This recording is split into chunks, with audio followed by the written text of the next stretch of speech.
여러분, 혹시 이런 경험 없으신가요?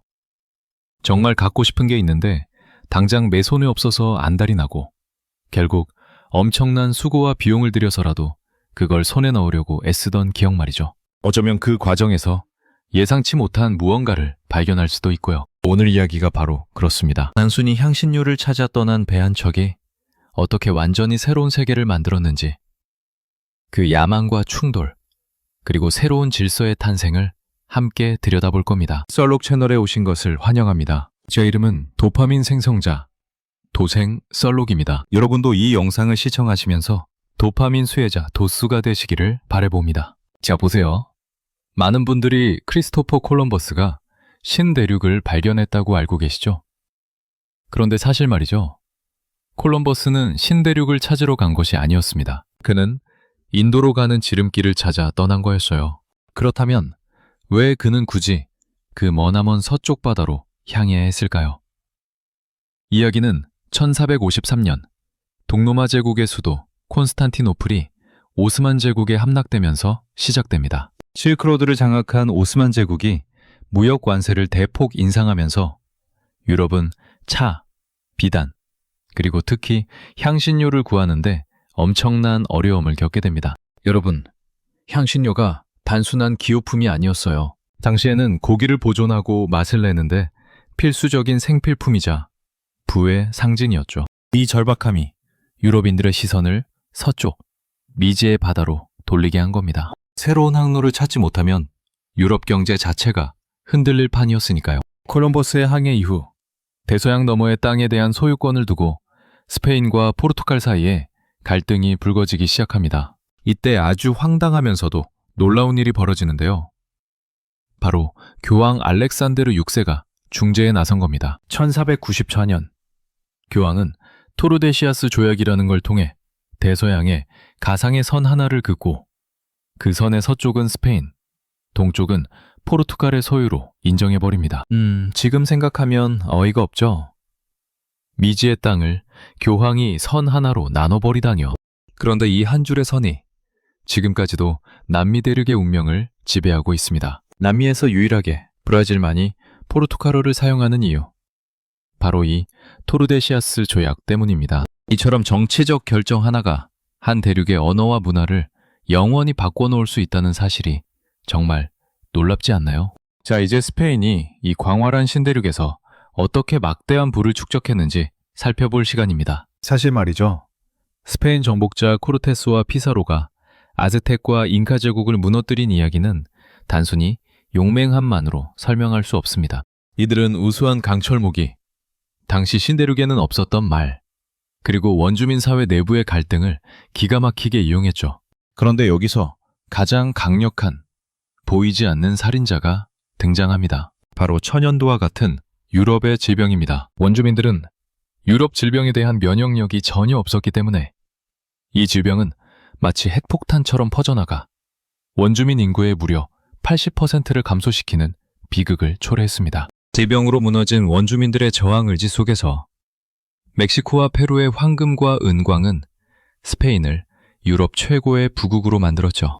이른바 총, 균, 쇠의 이야기는 정복의 역사가 단순히 힘의 논리만을 따른 것이 아님을 보여줍니다. 스페인이 황금과 은에 눈독을 들일 때 포르투갈은 브라질에서 조금 다른 방식으로 불을 쌓았습니다. 1500년 카브랄이 브라질을 발견했을 때 사실 귀금속은 별로 없었어요. 그래서 포르투갈은 붉은 염료를 추출하는 브라질 우드 벌목에 집중했죠. 그런데 이것만으로는 뭔가 부족하다는 걸 깨닫습니다. 그래서 1530년대부터 설탕이 주요 환금 작물로 부상하면서 대규모 플랜테이션 시스템을 도입하게 됩니다. 포르투갈은 해안가를 중심으로 토지를 분할해서 귀족들에게 농업 경영권을 주는 캡틴시 제도를 시행했어요. 마치 회사의 지점들을 여러 사장에게 맡기듯 말이죠. 이 방식은 브라질이 농업 강국으로 성장하는 기반이 되었지만 동시에 비극적인 역사의 씨앗을 뿌리게 됩니다. 앞서 말씀드린 토르데시아스 조약 기억하시죠? 스페인과 포르투갈이 남미를 나눠 가진 그 조약을 보면서 다른 유럽 국가들이 가만히 있었을 리가 없습니다. 17세기부터 영국, 프랑스, 네덜란드가 교황의 조약을 무시하고 북미 동부 해안으로 진출하기 시작합니다. 스페인의 독점에 도전장을 내민 것이죠. 영국은 1607년 제임스타운을 건설하고 담배 재배로 성공을 거두었고, 프랑스는 1608년 퀘벡을 세워 모피 무역의 중심지로 만들었습니다. 그리고 네덜란드는 1624년 뉴 암스테르담을 건설해 상업과 무역 허브로 키워냈죠. 여기서 흥미진진해집니다. 각 나라가 북미에 발을 들인 목적과 방식이 달랐다는 점인데요. 이는 훗날 아메리카 대륙의 지형을 완전히 바꿔놓게 됩니다. 사람들이 궁금해하는 부분인데요. 대체 유럽 국가들은 신대륙에서 어떤 방식으로 식민지를 경영했을까요? 크게 세 가지 모델로 나눌 수 있습니다. 첫째, 스페인의 정복형입니다. 이들은 원주민 노동력을 이용해 금과 은을 채굴하고 제국을 건설하는 데 집중했어요. 철저히 착취를 목적으로 한 거죠. 둘째, 프랑스와 네덜란드의 교역형입니다. 이들은 주로 모피를 얻기 위해 원주민들과 동맹을 맺고 소규모 교역소를 운영했습니다. 어떻게 보면 조금 더 유화적인 방식이었죠. 마지막으로 영국의 정착형입니다. 영국은 농경지를 확보하기 위해 원주민을 밀어내고 가족 단위의 이주민이 정착하는 방식을 택했습니다. 이들은 새로운 삶의 터전을 일구고 싶어 했죠. 이 세 가지의 다른 접근 방식이 각각 다른 식민지 사회와 문화를 형성하는 토대가 됩니다. 이제 식민지 경제의 가장 어둡고 비극적인 면을 이야기해야 합니다. 설탕 플랜테이션의 확장과 대서양 노예 무역입니다. 앞서 말씀드렸듯 질병으로 인해 원주민 인구가 급감하면서 노동력이 절대적으로 부족해졌습니다. 이 공백을 채우기 위해 유럽인들은 아프리카에서 강제로 노예를 데려오기 시작했죠. 특히 카리브해와 브라질의 설탕 플랜테이션은 이 노예 수요의 대부분을 차지했습니다. 여기서 정말 가슴 아픈 통계 수치가 나옵니다. 무려 1,200만 명에 달하는 아프리카인들이 강제로 대서양을 건너 신대륙으로 끌려왔습니다. 영재적 필요에 의해 흑인 노예를 영구적인 소유물로 규정하는 법적 체계가 확립되었고, 이는 인류 역사상 가장 잔혹한 인종 계급화를 낳았습니다. 이 비극적인 역사는 오늘날까지도 그 그림자를 드리우고 있죠. 하지만 원주민들이 무기력하게 당하기만 한 것은 아니었습니다. 질병과 압도적인 힘 앞에서도 그들은 끊임없이 저항하고 생존을 위해 투쟁했습니다. 대표적인 예로 1680년 뉴멕시코에서 일어난 푸에블로 반란이 있습니다. 포페라는 지도자의 지휘 아래 원주민들이 스페인 세력을 일시적으로 몰아내는데 성공했죠. 또한 1675년 메타콤이 이끄는 필립 왕 전쟁에서는 원주민 연합군이 뉴잉글랜드 정착촌 절반을 공격하며 영국 식민지 개척자들을 공포에 떨게 했습니다. 그리고 브라질에서는 도망친 노예들이 세운 독립왕국 팔마레스가 있었습니다. 준비의 지휘 아래 포르투갈군에 저항하며 100년 넘게 자유를 지켜낸 상징적인 공간이었죠.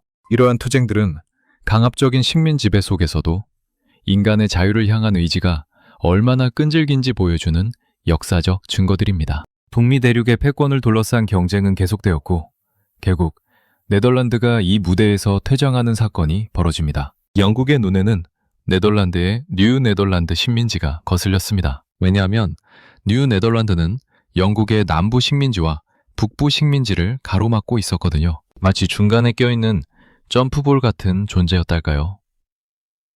그래서 영국은 1664년 전략적 요충지인 뉴 네덜란드를 점령하고 그 중심 도시인 뉴 암스테르담을 제임스 요크 공작의 이름을 따서 뉴욕으로 개칭합니다. 이로써 네덜란드는 브라질과 북미에서 완전히 밀려나게 되었고, 영국은 북미 동부 해안을 완전히 장악하며 대서양의 패권을 확고히 다지게 됩니다. 이제 북미 대륙에는 영국과 프랑스라는 두 거대 세력만 남게 됩니다. 유럽에서 벌어지는 전쟁이 대서양 건너 아메리카 대륙에서 대리전으로 치러졌다는 사실 알고 계셨나요? 17세기 후반부터 18세기 중반까지 유럽 열강들은 끊임없이 싸웠는데, 스페인 왕위 계승 전쟁이나 엔여왕 전쟁 같은 유럽의 분쟁이 식민지 간의 전쟁으로 고스란히 비화했습니다. 마치 어린아이들이 모형 비행기로 전쟁놀이를 하듯 멀리 떨어진 신대륙에서 자신들의 대리전을 벌인 거죠. 여기서 흥미로운 점은 유럽 열강들이 자신들의 이익을 위해 원주민 부족들과 복잡한 동맹과 대립관계를 형성했다는 겁니다. 원주민 부족들은 유럽 열강 사이에서 생존과 이익을 위해 전략적으로 줄다리기를 해야 했어요. 이 잦은 전쟁의 결과 아카디아, 지금의 노바스코샤 같은 영토들이 프랑스에서 영국으로 넘어가면서 북미의 지도는 계속해서 바뀌게 됩니다. 그리고 마침내 북미 대륙의 패권을 결정짓는 거대한 전쟁이 터집니다. 바로 7년 전쟁.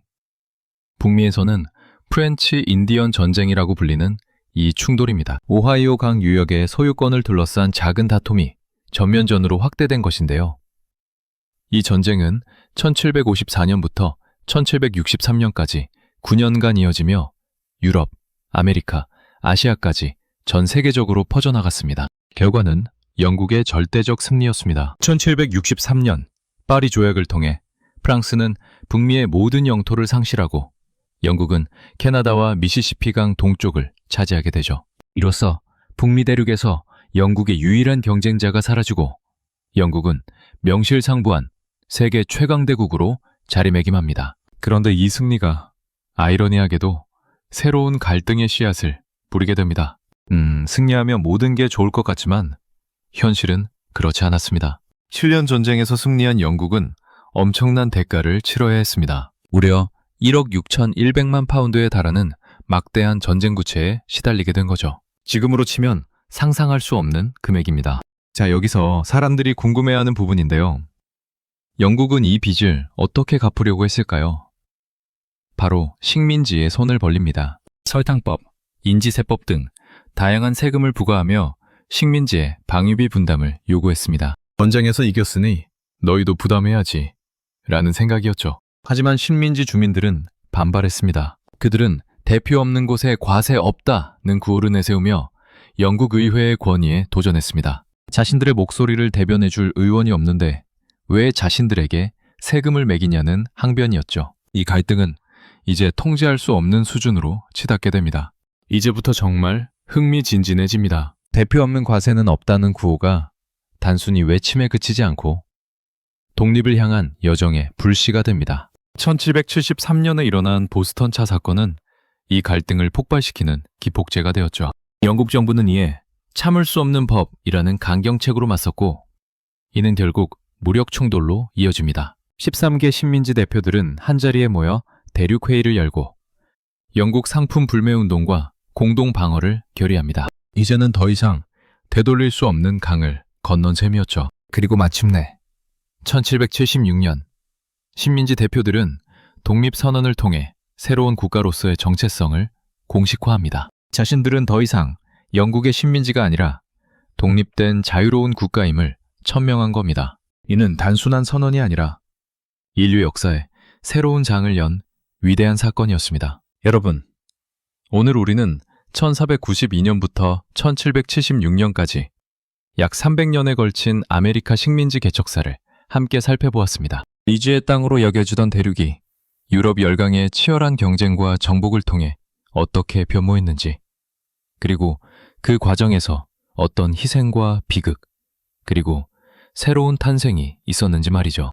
원주민의 희생, 노예 무역의 비극, 그리고 유럽의 제도가 뒤섞이며 독자적인 아메리카 문명이 탄생했고 결국 미국의 독립이라는 역사적 전환점을 맞이했습니다.